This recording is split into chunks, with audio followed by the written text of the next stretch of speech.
মোস্তাফিজ ইস্যুতে ভারতের সাথে বাণিজ্যিক সম্পর্কে নেতিবাচক প্রভাব পড়বে না বলে মনে করছেন বাণিজ্য উপদেষ্টা শেখ বশিরউদ্দিন। তিনি জানান, যে কোনো দেশের সাথেই ব্যবসা বাণিজ্য করতে চায় বাংলাদেশ, তবে পরিসংখ্যান বলছে ভিন্ন কথা। রপ্তানি উন্নয়ন ব্যুরোর হিসেবে চলতি অর্থ বছরের এখন পর্যন্ত ভারতের রপ্তানি কমেছে ৬%। শারমিন নীরার রিপোর্ট।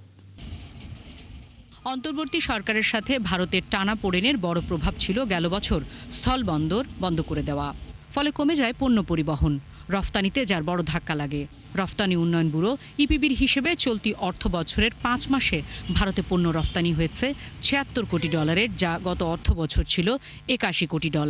তবে এটা মানতে নারাজ বাণিজ্য মন্ত্রণালয়ের কর্তা ব্যক্তিরা। বিগত ৫ বছরের আমাদের রপ্তানি বা আমদানির চিত্র দেখেন, আপনি বছর ভিত্তিক ওঠানামা দেখবেন, তার পরিপ্রেক্ষিতেই হয়েছে। আমাদের প্রয়োজন, আমাদের আমদানি প্রয়োজন, আমাদের অর্থনৈতিক সক্ষমতা, আমাদের রপ্তানির উদ্দেশ্যে আমদানি, সকল কিছু মিলিয়েই আমাদের এই পরিমাণগত যে পরিবর্তনগুলো হয়।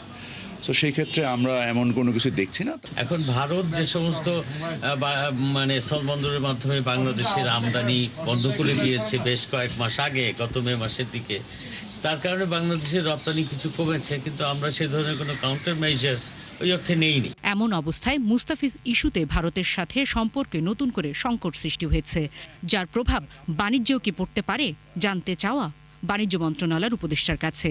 আমাদের এই মুহূর্তে আমরা কোনো কিছু দেখছি না যে কোনো প্রভাব পড়বে, এরকম কোনো কিছু আমরা দেখতে পাচ্ছি না।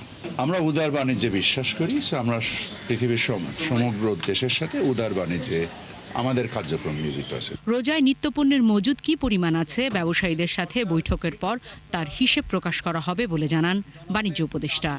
আমরা আগামী 19শে জানুয়ারিতে সকল অংশীজনকে নিয়ে একটা সভা আহ্বান করেছি এই বিষয়ে পর্যালোচনা করার উদ্দেশ্যে। শারমিন নীরা, ৭১, ঢাকা।